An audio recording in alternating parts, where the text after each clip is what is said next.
It's the Madman! Welcome to another madness at the Darkmoon Faire review. Huge amount of cards this time around, but that's nothing compared to tomorrow, where we're gonna get all the remaining cards revealed. And of course, I'm gonna start off with a very exciting card, Ticketus. Warlock legendary 6 mana 8/8 demon.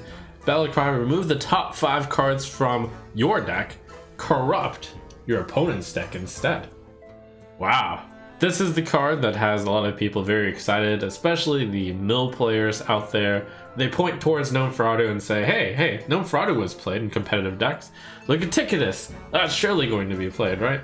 Surprisingly, maybe the stats aren't good enough, even if it was just vanilla, as a 6 mana 8/8 to be run. It's possible that 6 mana 8/8 is a little too slow with no text. So all that being said, Battlecry, remove the top 5 cards from your deck. I think that's a very minor drawback. So let's instead talk about what everyone's actually excited about, not the 6 mana 8/8 with a minor drawback. Let's talk about the corrupt. You could play Philosophy and copy Ticketus and then remove 10 cards from your opponent's deck, and then you could play your Yasharaj and then get your 2 copies of Ticketus back for 0 mana and then play them both and then remove a total of 20 cards from your opponent's deck. That's a lot. You know, it's not easy to corrupt Ticketus, but if you are given enough time, it's easy enough in a control deck to eventually corrupt Ticketus. It is cool that there is a way to just win the game for your control Warlock deck. This is actually a win condition.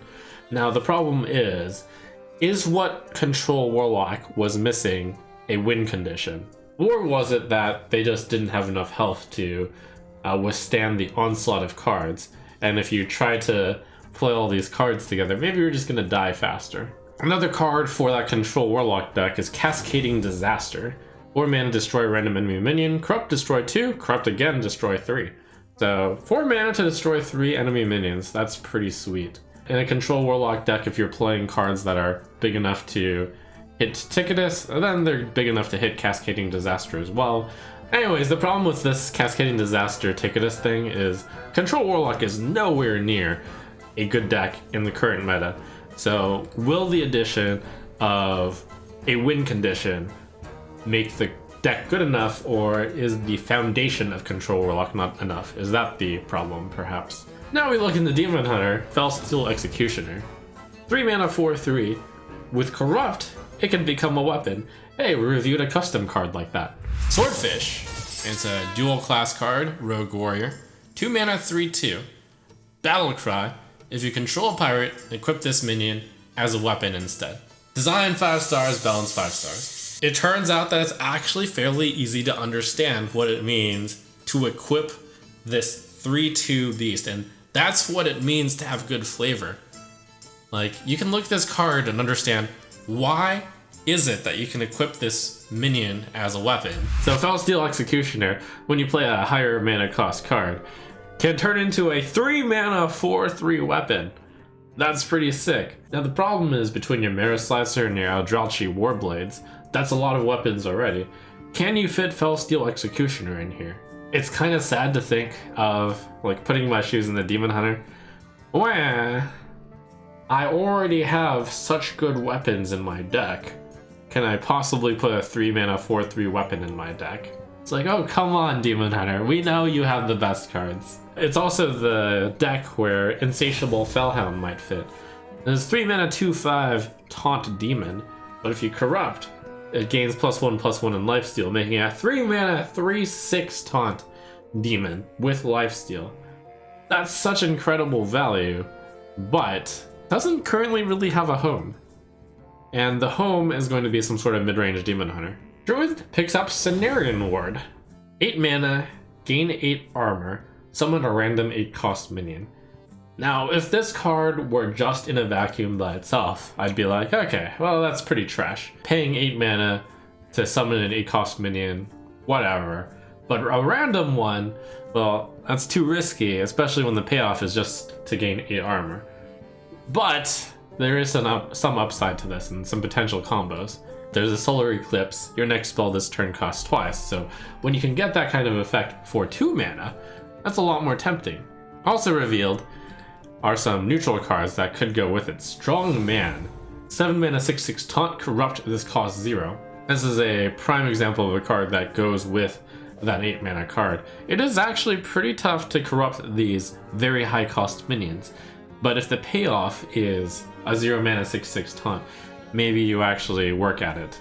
But yeah, also this strongman, perhaps in the control Warlock deck, really any control deck which is running really big cards, should think about running strongman. Hunter gets Jewel of N'Zoth. 8 mana, summon 3 friendly Death Rattle minions that died this game. This is Mass Resurrect, except it's in Hunter, and it only hits Death Rattle, which is both good and bad. That does mean you can put together other cards that aren't Death Rattle minions, and they won't be affected. They won't be polluting the dead pool, so to say. Jewel of N'Zoth does seem like a good combination with Darkmoon Tonk. It's a good Death Rattle card to bring back.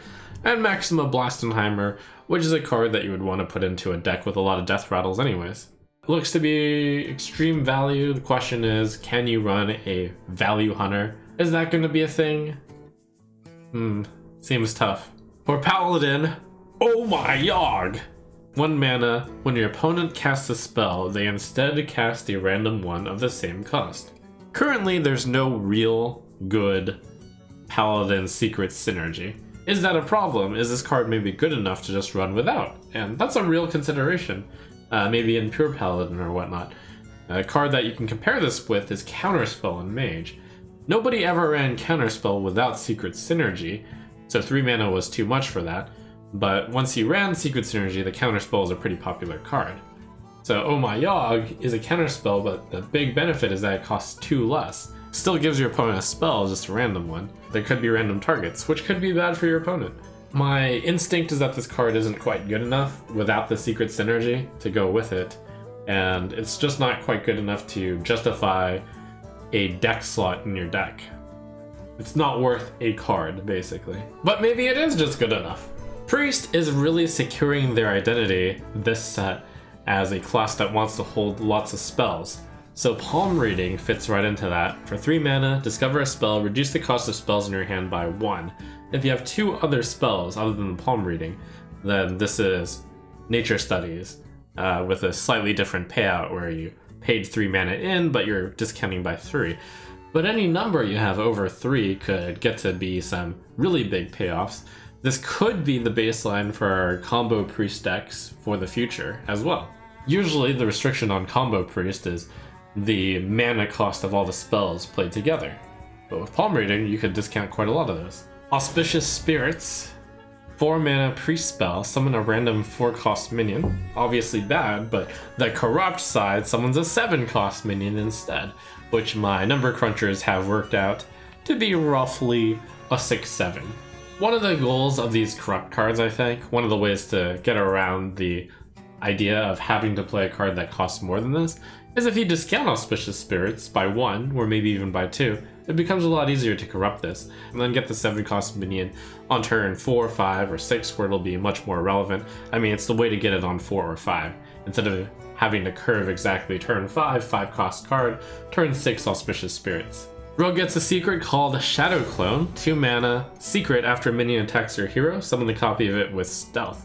You try to play this when they have exactly 1 big minion, and then maybe they attack you with it. You take the damage, but you get their big minion, which could be very useful when you're in a face race, or even when you just want to trade, then it's just bad corruption.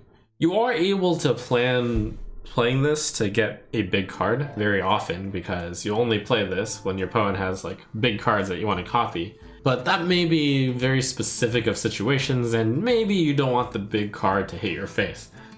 The Shadow Clone might be a bit slow for that. Cloak of Shadows is a very interesting combo rogue edition. For the most part, yes, this is worse than Timeout, but it's in a class that doesn't have much healing, so perhaps this gets you to the end game where you pull off your mega sick rogue combo deck.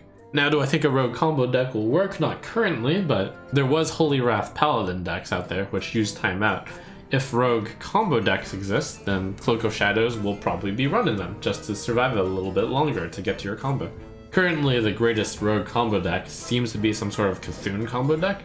Will that actually take off? Will that be good? Remains to be seen. very excitingly, we have finally some Shaman cards. There was only one revealed this whole time, but suddenly 6 more. I think I'm gonna go in chronological order just because it's funnier that way. So the first card that got revealed of the list of Shaman cards was Grand Totem Eyesore. 3 mana 0/4 totem. At the end of your turn, give +1/+1 to all other totems in your hand, deck, and battlefield. So when this card got revealed, I was like, oh, yeah, so Totem Shaman is going to be the flavor, I see. Currently can't judge this card because there's not very many cards that have the Totem Tribe. You want to put this card into a deck with a bunch of totems. And you probably don't want to put this card into a deck without a lot of totems. So hopefully, when I look at the next card here, it's going to be a totem. It's Deathmatch Pavilion. 2 mana, summon a 3/2 duelist. If your hero attack this turn, summon another. It's a 2 mana 3/2. But if you attack, you summon 6/4 for 2 mana. That's actually pretty good. This is the Enhancement Shaman. Enhancement Shamans like attacking with weapons, and then getting some bonus effect based off of doing that. That reminds me of a certain class which is doing it really well right now. Another thing I excel at. It begs the question why you would put this into Shaman when, you know, some other class is doing it really well right now. But hey, hopefully when I click the next button, we're gonna see some weapon synergy, some attacking synergy. Magic Fan. 3 mana 3/4, after friendly Murloc dies, add a random legendary minion to your hand. It's a pretty good card to put into your Murloc deck. Murloc Shaman is currently not very competitive, but this is a good card to put in there. Not much to say about this one other than put this in a Murloc deck. Now this looked very despairing for Shaman until we saw the next 3 cards which came out as a package deal. Cage Match Custodian, 2 mana 2/2 Battlecry, draw a weapon, also an elemental. That's very efficient. It's 2 mana 2/2 draw a good card as a Battlecry. That's actually a very good card. I'm feeling pretty hopeful about this Enhancement Shaman thing, where you get some weapons, you swing with them, and you get some benefits. Let's see the next one that goes with that. Hey look, it's the weapon that you can fetch with Cage Match. It's Whack-A-Null Hammer, 3 mana 3/2. After your hero attacks, give a random friendly minion +1/+1.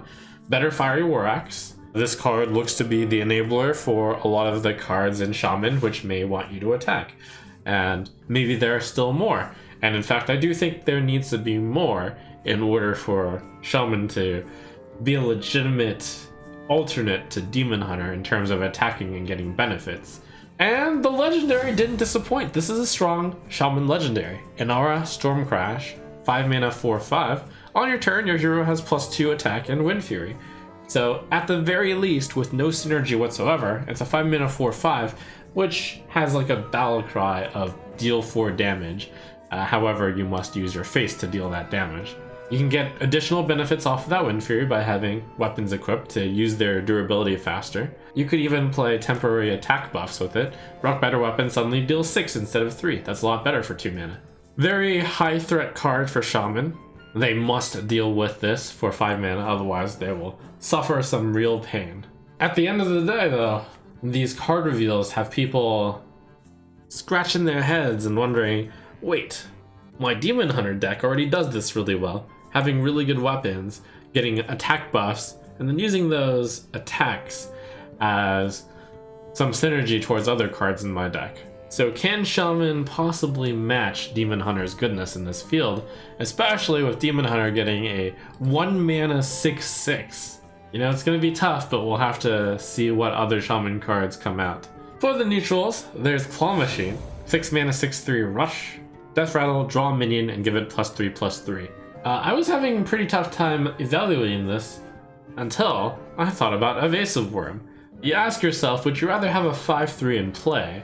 That's the Evasive Worm after it's attacked and presumably killed something.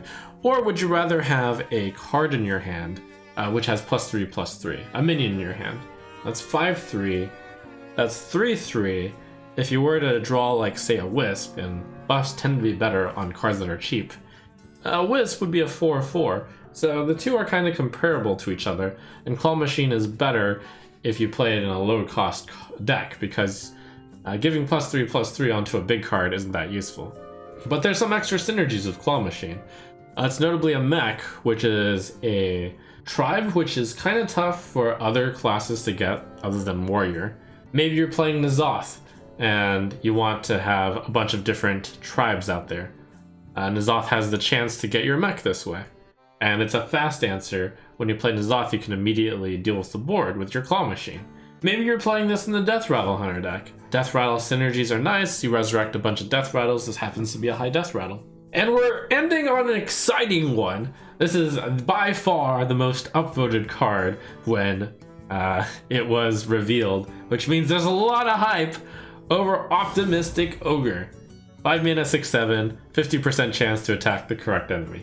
It's Boulder Fist Ogre at 1 mana less, with just a small drawback of 50% chance to attack the correct enemy. Great stats for cost, but the question is it good enough stats for cost? And is the drawback not heavy enough? Would people even just run a vanilla 5 mana 6/7 with no drawback? It would be borderline playable. The question is, will the drawback sink this card? What a happy little card to end this review on. And tomorrow, look forward to 1 or maybe 2 mega reveals. Looking forward to seeing what all the cards do and what all of these packages look like when they're finally put together. And looking forward to seeing the Shaman cards, actually. What is in store? Will we see Totem synergy, Attack synergy, and Murloc synergy, or will we see a strong focus on just the Enhancement Shaman synergy? These questions and more answered soon.